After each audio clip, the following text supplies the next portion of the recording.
A day of rest, آرام کا دن۔ میں اتوار کی صبح دیر سے بیدار ہوا۔ اب ہم اپنی زیر زمین زندگی کے عادی ہو چکے تھے۔ میں نے شاید ہی سورج، ستاروں اور چاند کے باروں میں، درختوں، گھروں یا قصبوں کے بارے میں سوچا ہو۔ ہم غار میں رہنے والے لوگوں کے لیے یہ چیزیں بیکار تھیں۔ ہماری وفاداری کا دھارا ہال کے فرش پہ بہتا تھا، یعنی کہ ندی۔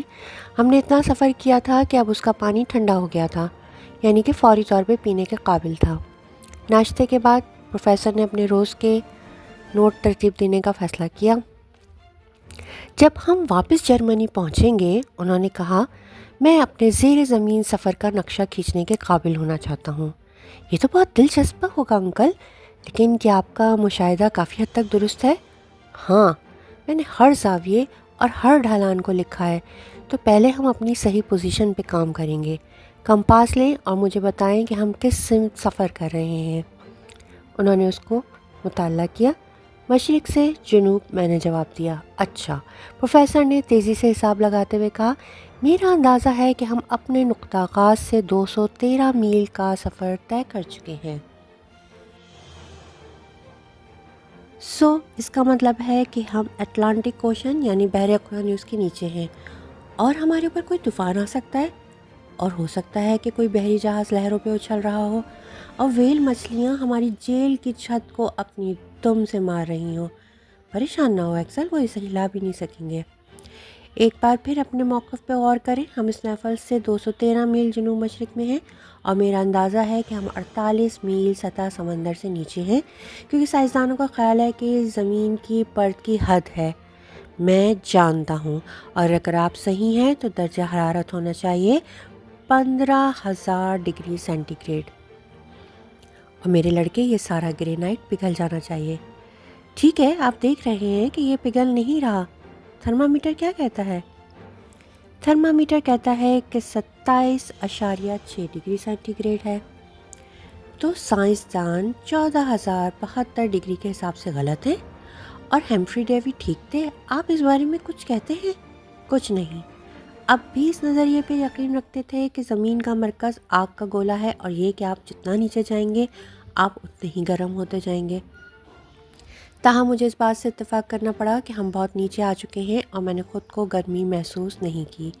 شاید دیواروں کے گرد لاوے نے گرمی کو گزرنے کی اجازت ہی نہیں دی، لیکن میں نے بحث کرنے کی زحمت ہی گوارا نہیں کری۔ میں نے صرف موضوع بدل دیا۔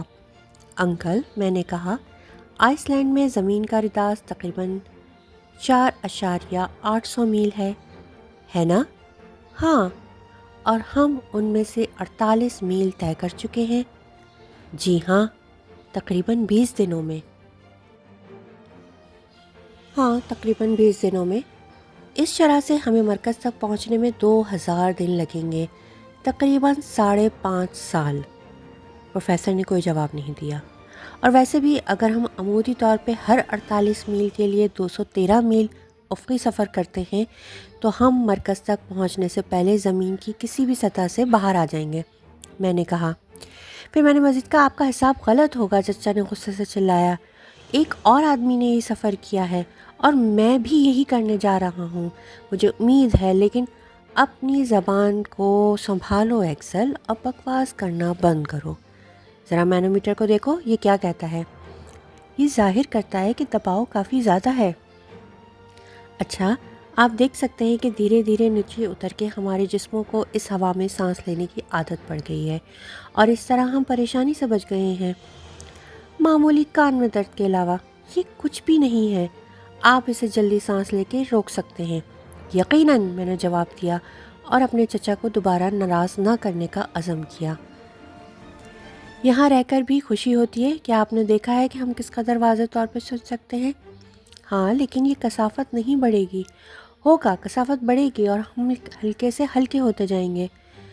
پھر ہم نیچے اترنا کیسے جاری رکھیں گے؟ ہمیں اپنی جیبیں پتھروں سے بھرنی پڑیں گی۔ آپ کے پاس ہر بات کا جواب ہے چچا، میں نے شکوے سے جواب دیا۔ ایک سوال تھا کہ میرے چچا جواب نہیں دے پائیں گے۔ اگر آرنے سگنسم نے یہ سفر کیا بھی تھا، تب بھی اسے کیسے پتہ چلا کہ وہ زمین کے مرکز تک پہنچ چکا ہے؟ اس وقت مینومیٹر ایجاد نہیں ہوا تھا، اس لیے اس کے پاس یہ جاننے کا کوئی طریقہ نہیں تھا کہ وہ کتنے نیچے تک گیا ہے۔ لیکن میں نے پوچھا نہیں۔ اس اتوار کا بقیہ حصہ ہم نے حساب کتاب اور گفتگو میں گزارا۔ میں نے پروفیسر کی ہر بات سے اتفاق کیا۔ میری خواہش تھی کہ میں بھی ہینس جیسی صلاحیت رکھتا کہ جو میرا چچا چاہتے تھے وہ کرے بغیر کوئی سوال پوچھے۔ نیکسٹ ٹاپک، لاسٹ، کھو گیا۔ کھڑی ڈھلوانیں اب ہمیں زمین کی گہرائی میں لے گئی تھیں۔ کچھ دنوں میں ہم مرکز کی طرف 4 یا 5 میل تک مزید آگے بڑھے۔ یہ بہت خطرناک اترائی تھی جنہیں ہم صرف ہینس کے عمل سے نیچے چڑھنے اترنے میں کامیاب ہوئے۔ 2 ہفتے سے زیادہ گزر گئے۔ 7 اگست تک ہم 75 میل نیچے تھے۔ ہمارے اوپر 75 میل چٹان، سمندر، زمین اور قصبے تھے۔ ہم آئس لینڈ سے تقریباً 500 میل دور ہوں گے۔ اس سارے دن میں گزرنے کا راستہ بہت کم ڈھلائی میں تھا۔ میں سامنے تھا، میرے چچا کے پاس ایک چراغ تھا اور دوسرا میرے پاس۔ کچھ موقع پر میں کچھ گرینائٹ کو دیکھنے کے لیے رک گیا۔ میں نے اپنے چچا سے سوال کرنے کے لیے مڑ کے دیکھا تو پتہ چلا کہ میں اکیلا ہوں۔ ٹھیک ہے، میں نے سوچا، میں بہت تیزی سے چل رہا تھا۔ یہ ہینس اور میرے چچا کہیں رک گئے ہیں، مجھے واپس جانا چاہیے۔ خوش قسمتی سے یہ ایک آسان چڑھائی ہے۔ میں 1/4 گھنٹے تک واپس چلا لیکن کسی کو نہیں دیکھا۔ میں نے پکارا لیکن کسی نے جواب نہیں دیا۔ میری آواز گونج میں کھو گئی۔ میں خوفزدہ ہونے لگا۔ پرسکون رہو، میں نے اپنے آپ سے بلند آواز میں کہا، صرف ایک ہی راستہ ہے، میں سامنے تھا، اس لیے مجھے واپس جانا چاہیے۔ میں مزید آدھے گھنٹے تک چلتا رہا۔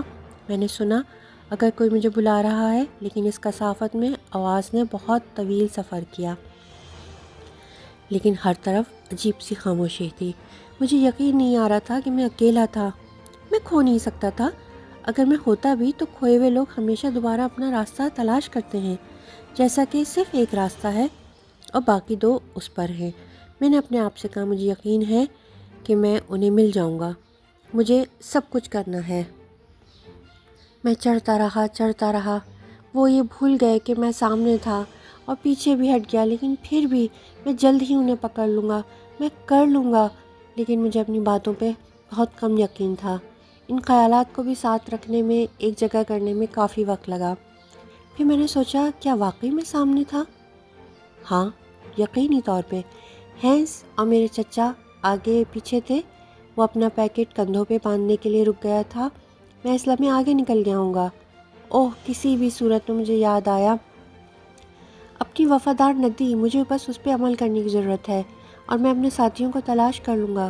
اس خیال نے مجھے حوصلہ دیا۔ میرے چچا کی کتنی عقل مندی ہے کہ انہوں نے ہینس کو دیوار میں سوراخ کرنے سے روکا۔ ہمیں ہفتوں تک پانی فراہم کرنے کے بعد یہ ندی اب ہماری رہنمائی بھی کر رہی تھی۔